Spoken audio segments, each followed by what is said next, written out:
Vamos a ver el tema 9, referido a remuneraciones y salario. Ya hemos visto varios de estos conceptos a lo largo del año, por tanto es un tema bastante sencillo para fijar y profundizar nuestros conocimientos. Vamos a hablar en primer término del salario. El salario es toda remuneración que percibe el trabajador por la prestación de servicios que realiza a favor del empleador. De esa noción podemos advertir los elementos que se deducen del tema del salario. Primero, que comprende absolutamente todas las remuneraciones. Entonces se denomina salario a los sueldos, a los aguinaldos, bonos, primas en general. Desde el punto de vista doctrinal, exclusivamente teórico, salario abarca y comprende todas las remuneraciones. Otra cosa es que de manera corriente señalemos al salario como si fuera sinónimo de sueldo. Por tanto, también reviste diversas modalidades dependiendo de los países y las legislaciones. Por ejemplo, en Bolivia tenemos diferentes tipos, por ejemplo, para pagar la remuneración correspondiente a la prestación de servicios, que puede ser por tiempo, por obra, a destajo, etcétera, como vamos a ver. El salario tiene que ser proporcional a la prestación de servicios. Por ejemplo, cuando se hace un trabajo a destajo, se paga por unidad de obra o cantidad de trabajo prestado. Cuando es por tiempo, dependiendo del tiempo que se haya programado o se haya establecido y estipulado en el acuerdo o contrato de trabajo, así sea verbal o escrito. Y el término salario únicamente se circunscribe a la relación laboral. No se utiliza en otro tipo de relaciones, por ejemplo, civiles o comerciales. De acuerdo a nuestra legislación, el salario tiene los siguientes caracteres. Primero, la igualdad, porque de acuerdo a lo establecido en la Constitución Política del Estado, tiene que existir una igual remuneración por una igual tarea realizada, sin distinguir si la realiza un varón adulto o un menor de 18 años o una mujer o una persona con discapacidad. Es decir, que el carácter de igualdad lo que mide es la tarea, el trabajo y no la persona que realiza. La suficiencia, porque el salario tiene que estar destinado para solventar las necesidades básicas del trabajador y de su familia. La inmutabilidad se refiere a que existe un mínimo salarial del cual ningún empleador puede bajar para remunerar a sus trabajadores por tiempo completo. En Bolivia se establece cada año un salario mínimo nacional o un sueldo mínimo nacional que tiene que ser respetado para pagar por tiempo completo en el sector privado, y en el sector público se tienen las escalas determinadas también por la ley. La conmutatividad implica que tiene que haber una equivalencia entre el salario y el trabajo o la prestación de servicios. La justicia, porque siempre se busca y se pretende y es una meta llegar a un salario justo, una remuneración acorde a la prestación del servicio. La continuidad, porque el trabajo tiene que ser realizado día a día, mes tras mes, y por tanto se tiene que ir pagando de la manera en que sea convenido entre partes, ya sea jornal, en forma quincenal, mensual, de acuerdo a lo que se haya establecido entre las partes de la relación laboral. Y finalmente tiene un carácter alimentario, porque el deber primordial de todo ser humano debe ser alimentar a su familia, y por tanto el salario está más que todo orientado para la alimentación y solventar las necesidades básicas de la familia. Pero no solamente eso, sino que debe abarcar también otras necesidades como la superación, la educación, etc. En cuanto a la naturaleza jurídica, es decir, la esencia del salario, se tiene una postura, una corriente que dice la naturaleza jurídica del salario es de la contrapartida, porque a la prestación del servicio le corresponde el pago de un salario. Es una teoría acertada, al igual que la teoría del crédito alimenticio, que señala que fundamentalmente se destina el salario a las necesidades de alimentación de la familia, pero no solamente eso, reitero. ¿Cómo se clasifica el salario? Van a encontrar ustedes en el material que les he enviado y en el libro físico también que existen diversas clasificaciones de salario, muchas. Aquí vamos a tomar en cuenta una de las más difundidas y la que más nos interesa porque es la que refleja también la realidad de nuestro país.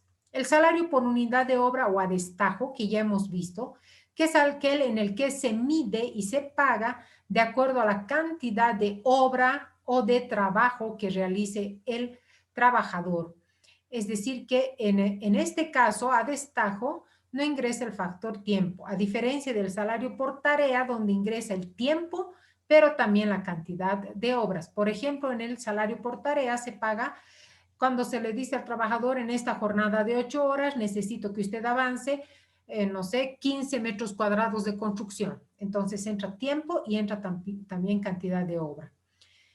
Otro es el salario mixto con primas, porque aquí existe un sueldo básico, pero se pueden añadir primas, porcentajes, pluses, de acuerdo a lo que se haya convenido con el trabajador. Por ejemplo, se tiene un salario básico, pero de acuerdo a las ventas que pueda llegar en el día o en el mes o en forma quincenal, de acuerdo a lo que se estipule entre partes, se le paga un porcentaje más.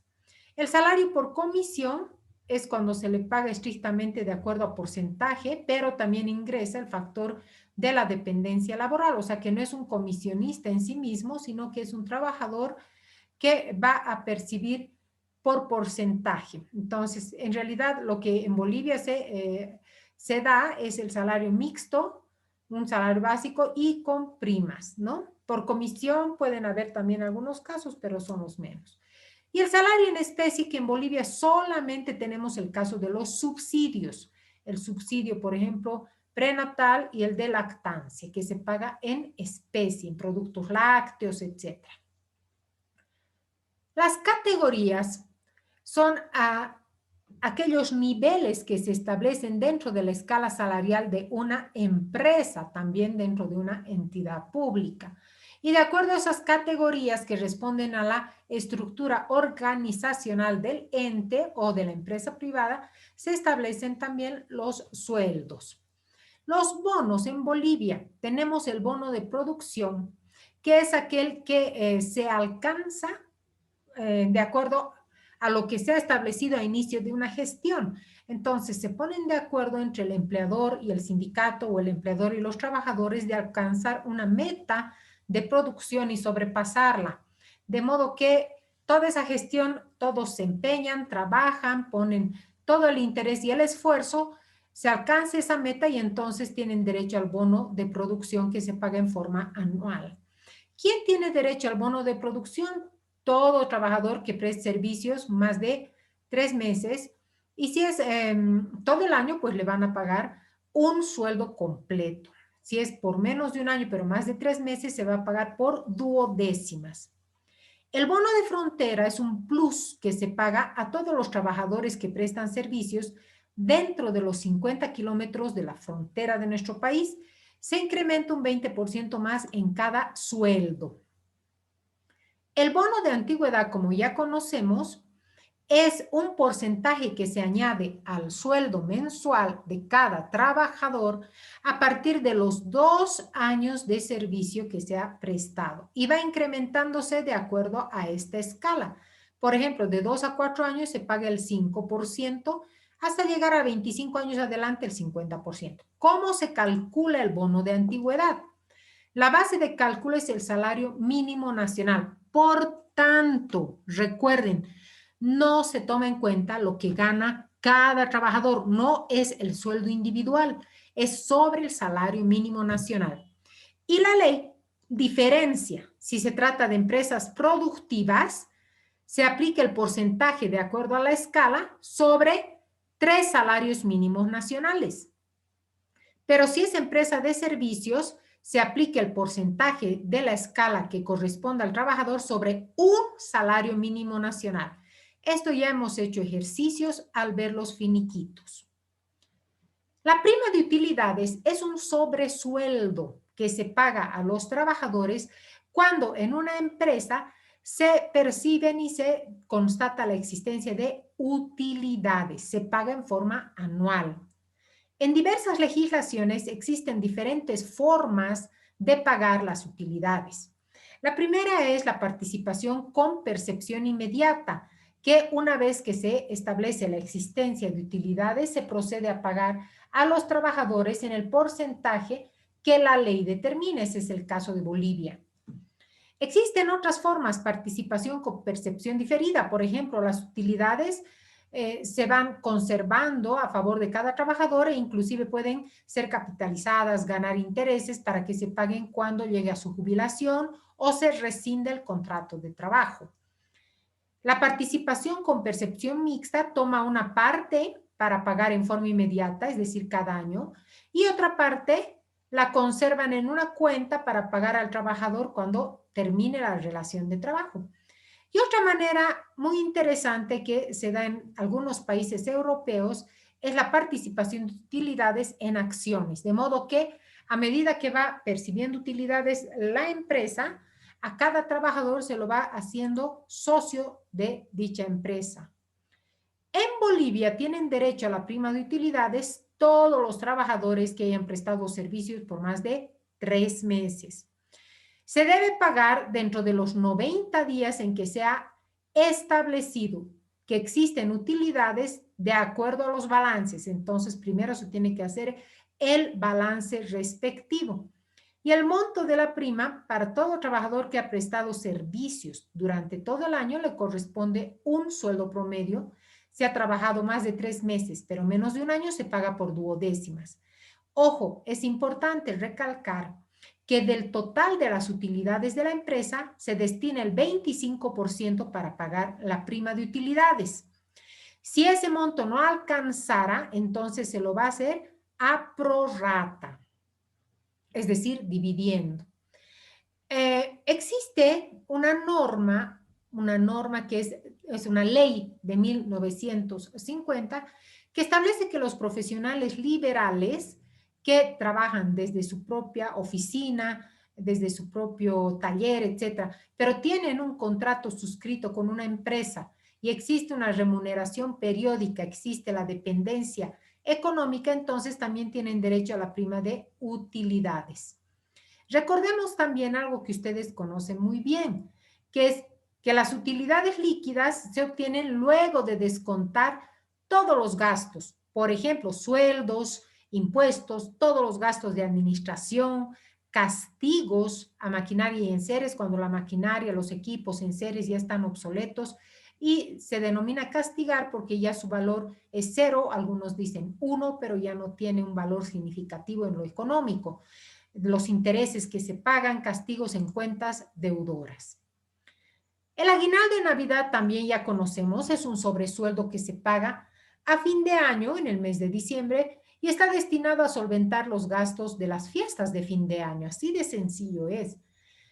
Si bien comenzó con un pago de un origen religioso, se ha constituido ya en un derecho adquirido. Por tanto, tiene una naturaleza salarial porque es obligatorio y no es una liberalidad patronal, no es una dádiva, no es un regalo. En Bolivia tienen derecho al pago del aguinaldo todos los trabajadores que hayan prestado servicios más de 3 meses en esa gestión y se debe pagar hasta el 20 de diciembre. Caso contrario, se debe pagar el doble. Se paga un sueldo promedio completo a los que han prestado servicios durante toda esa gestión y si han trabajado más de 3 meses, pero menos de un año, se debe pagar por duodécimas. En cuanto a las indemnizaciones, recordemos que existe una figura que se denomina desahucio. El desahucio equivale al pago de 3 meses de sueldo promedio en favor de aquellos trabajadores que han sido despedidos en forma intempestiva, forzosa e injustificada. La finalidad del desahucio es permitir que el trabajador pueda solventar las necesidades apremiantes de su familia cuando es despedido de esa manera y opta por sus beneficios sociales, porque también podría optar por demandar su reincorporación.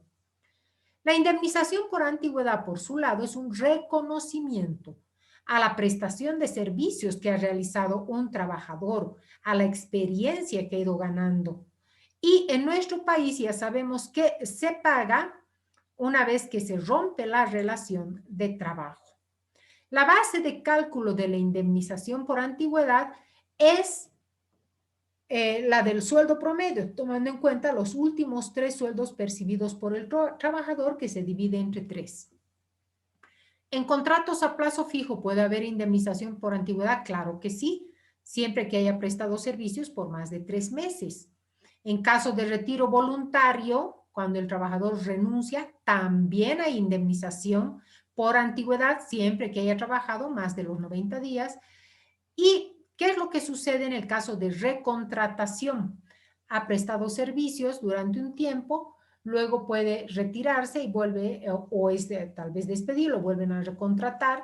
Entonces, si ya se le pagó su indemnización anteriormente, la nueva indemnización corre desde el nuevo contrato. Esta ley de 1947 y el decreto reglamentario del 48 establecen que en caso de muerte del trabajador, sin importar la causa, se equipara a un despido forzoso o intempestivo. Por tanto, además del desahucio, se va a pagar la indemnización por antigüedad. También existe una posibilidad de pagar indemnización por riesgos profesionales, es decir, por enfermedad profesional o accidente de trabajo, al mismo tiempo que la indemnización por antigüedad, porque no son incompatibles, son diferentes. La indemnización por riesgos profesionales es un pago que realiza el empleador cuando se le ha atribuido a su descuido o falta de cumplimiento de normas que se haya producido una enfermedad profesional o un accidente de trabajo. Y la indemnización por antigüedad es el reconocimiento que se hace por la experiencia, por el tiempo de trabajo que ha prestado una persona. Ahora bien, ¿en qué tiempo se deben pagar los beneficios sociales? De acuerdo al decreto 28699 de 1 de mayo del 2006, se tienen 15 días calendario, días corridos para que el empleador pague a favor de su ex trabajador el finiquito o los beneficios sociales. Debe pagar también en el finiquito los sueldos que no le pagó a tiempo, sueldos de vengados, indemnización, si es que tiene vacaciones pendientes, el aguinaldo, si no le pagó algún bono, etcétera. Todo debe pagar en ese plazo de 15 días. Caso contrario, primero que se produce el mantenimiento a la par de las unidades de fomento a la vivienda, UFBs, y además existe una multa en beneficio del trabajador del 30% del total del finiquito. Por ello es que es tan importante que se pague dentro de dicho plazo. Pues hasta ahí tenemos este tema 9 y sigamos adelante con mucha fe, con determinación y con mucho ánimo.